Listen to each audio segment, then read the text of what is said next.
Hello' everyone, মই আহিছোঁ মেঘালয়ত থকা চাৰ্লা এডভেঞ্চাৰ ৰিজৰ্টত। আৰু চাৰ্লা এডভেঞ্চাৰ ৰিজৰ্টত অহাৰ কাৰণটো হৈছে এইটো। এই ৱাটাৰফলটো চাবৰ কাৰণে মই এই ৰিজৰ্টখনত আহিছোঁ। আৰু এই ৱাটাৰফলটোৰ নাম হৈছে দ্য লামু ৱাটাৰফল। আৰু এই ৱাটাৰফলটোৰ লগতে আৰু দুটা ৱাটাৰফল লাগি আছে। আৰু ৰিজৰ্টখনৰ একদম লগতে আছে এই ৱাটাৰফলটো। আৰু আহিয়ে আমি আকৌ চুইমিং পুলত গা ধুলোঁ। পানীটো অলপ ঠাণ্ডা আছিল আৰু মই সাঁতুৰিবও নাজানো, তথাপিও লগৰজনীৰ লগত গা ধুলোঁ।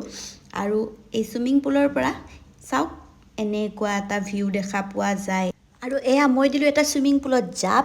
তাৰপিছত এয়া আহি গ'ল আমাৰ খানা। যিহেতু সন্ধিয়া হৈ আহিল, সকলোৰে বহুত বেছি ভোক লাগি আছিলে। দিনটো আমি ৰাস্তাত খানা খাই অহা নাছিলোঁ আৰু খানাও বহুত বেছি টেষ্টি আছিলে। আৰু জল্দি খানা খালোঁ, বৰষুণ দিলে ৰাতি। তাৰপিছতে এয়া চাওক বাহিৰৰ দৃশ্যটো। আৰু ভিডিঅ'টো চাই কেনেকুৱা পালে জনাব। Bye bye.